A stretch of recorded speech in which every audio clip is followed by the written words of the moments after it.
Olá malta! Vamos dar início ao nosso quinto capítulo, onde iremos abordar oxigenoterapia e adjuvantes de via aérea. Relativamente à oxigenoterapia, ou administração de oxigênio a uma vítima, existem algumas questões que todos os tripulantes devem saber responder, antes de executar o procedimento. Essas questões deparam-se com: quando administrar oxigênio? Como administrar oxigênio? Qual a quantidade de oxigênio que deve ser administrada? Quando devemos então administrar oxigênio a uma vítima? Devemos fazê-lo quando existam sinais evidentes de dispneia ou dificuldade respiratória, pele pálida e suada, como possível sinal de choque, cianose visível, pulso rápido e fino e, finalmente, situações de paragem cardiorrespiratória. E como podemos nós tripulantes administrar oxigênio? Existem duas formas de administrar oxigênio a uma vítima. A primeira, denomina-se inalação, e é a mais usada. Este método permite administrar oxigênio quando o indivíduo ventila espontaneamente, já que é necessária a inspiração do indivíduo para que o ar enriquecido com oxigênio chegue aos pulmões. A administração de oxigênio por inalação pode ser feita utilizando recursos como canula nasal ou óculos nasais, máscaras de oxigênio simples, máscaras de oxigênio de alta concentração. Os óculos nasais devem usar concentrações de oxigênio inferiores a 5 litros por minuto. A máscara simples permite administrar oxigênio entre 5 e 10 litros por minuto. A máscara com reservatório será aplicada sempre que seja necessário administrar concentrações superiores a 10 litros por minuto. O outro modo de administração de oxigênio é a ventilação artificial ou insuflação. Enquanto que o método por inalação está indicado nas situações em que a vítima ventila espontaneamente, a ventilação artificial constitui a medida de eleição nos casos em que esta não ventila, ou ventila com uma frequência demasiado baixa, frequência respiratória inferior a 8 ciclos por minuto. A ventilação artificial permite oxigenar os pulmões a uma pressão ligeiramente superior à pressão atmosférica, facilitando a entrada de ar nas vias aéreas. Existem várias possibilidades de ventilação artificial, como boca a boca, boca-nariz, boca-nariz-boca, boca-estoma, boca-máscara e insuflador manual. Mas afinal, quanto oxigênio é que devemos administrar? Já vimos que as concentrações de oxigênio a administrar a uma vítima variam consoante o tipo de método a utilizar. Na fase pré-hospitalar, na ausência de monitorização da saturação de oxigênio, utilizam-se as seguintes regras. Administram-se 15 litros por minuto nas situações de paragem cardiorrespiratória, paragem respiratória, edema agudo do pulmão, crise de asma grave com dificuldade respiratória e intoxicações graves, por exemplo monóxido de carbono.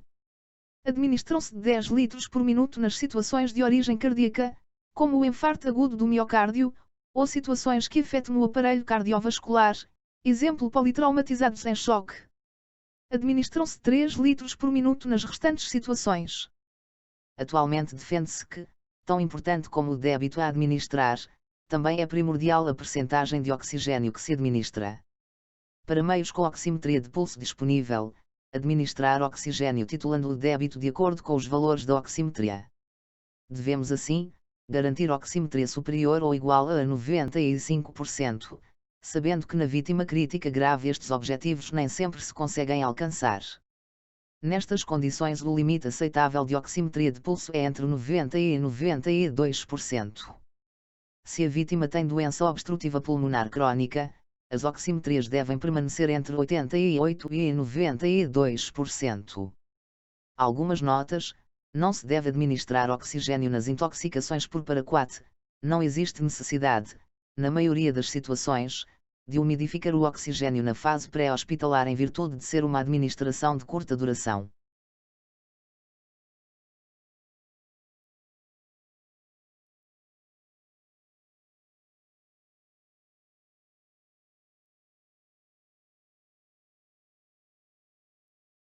Vamos agora falar um pouco sobre permeabilização de via aérea. Existem 3 manobras que podem ser usadas para permeabilizar a via aérea obstruída por estruturas da via aérea superior, numa vítima, sendo elas: extensão da cabeça, elevação do queixo, protusão da mandíbula. A extensão da cabeça com elevação do queixo é usada em vítimas com obstrução da via aérea causada pelo palato mole e epiglote e outras estruturas da via aérea superior. Não deve ser usada em vítimas de trauma. A protusão da mandíbula é usada em vítimas de trauma, como prevenção ao agravamento de lesão da medula cervical. Um corpo estranho sólido visível na boca deve ser removido usando os dedos, uma pinça ou por aspiração. Próteses dentárias deslocadas ou partidas devem ser removidas. Relativamente à realização de técnica de aspiração, devemos ter alguns cuidados. A realização de aspiração poderá causar traumatismo da mucosa. Iremos treinar este procedimento nas bancas práticas, contudo ficam algumas notas. Devemos escolher a sonda adequada à vítima, tendo em conta a sua estatura. Podemos realizar aspiração pelo nariz ou boca. Deve ser realizada uma medição do comprimento da sonda a introduzir, sendo esta feita igual à medição do tubo orofaríngeo ou nasofaríngeo. Quando introduzir a sonda na vítima, devemos introduzir em movimentos rotativos sem vácuo ativado. Depois de introduzida, ativamos o vácuo e retiramos a sonda em contínua aspiração até estar exteriorizada. Relativamente a adjuvantes básicos de via aérea, estes são acessórios simples que são muitas vezes úteis, e por vezes essenciais, para manter a permeabilidade da via aérea, particularmente quando a assistência à vítima é demorada. Os tubos orofaríngeos e nasofaríngeos evitam o deslocamento do palato mole e da língua para trás num doente inconsciente, mas a extensão da cabeça ou a protusão da mandíbula podem também ser necessários. Tubo orofaríngeo. O tamanho do tubo adequado é aquele cujo comprimento correspondente à distância entre os incisivos e o ângulo da mandíbula da vítima. Pode ocorrer vômito ou laringoespasmo se a vítima não estiver com depressão do estado de consciência. Procedimento para inserir o tubo orofaríngeo. Selecionar o tubo orofaríngeo indicado.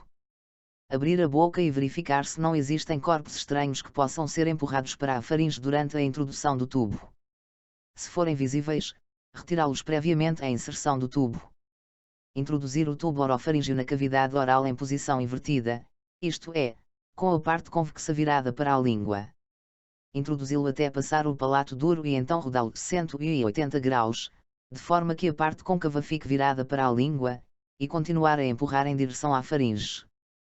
Relativamente aos tubos nasofaríngeos, são muitas vezes melhor tolerados do que os tubos orofaríngeos em doentes que não estão profundamente inconscientes e podem ser muito úteis em doentes com mandíbulas fechadas ou com lesões maxilofaciais. No entanto, não devem ser utilizados em doentes com suspeita de fratura da base do crânio. Procedimento para inserir o tubo nasofaríngeo. Verificar a permeabilidade da narina, preferencialmente a direita.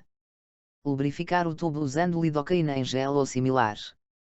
Inserir a extremidade biselada verticalmente ao longo do pavimento do nariz com um ligeiro movimento de rotação. Introduzir o comprimento calculado até que a extremidade biselada fique na faringe. Se existir dificuldade na progressão, deve-se remover o tubo e tentar a outra narina. Agora iremos assistir a um vídeo com 10 minutos com uma revisão a estes conteúdos relativos à permeabilização de via aérea e adjuvantes de via aérea. O vídeo pertence à Associação Americana, pelo que existem termos ligeiramente diferentes dos nossos em Portugal. Contudo, o importante é conseguirem perceber as técnicas associadas à explicação. Aproveitamos para relembrar que uma via aérea não permeável compromete a ventilação e causa hipóxia.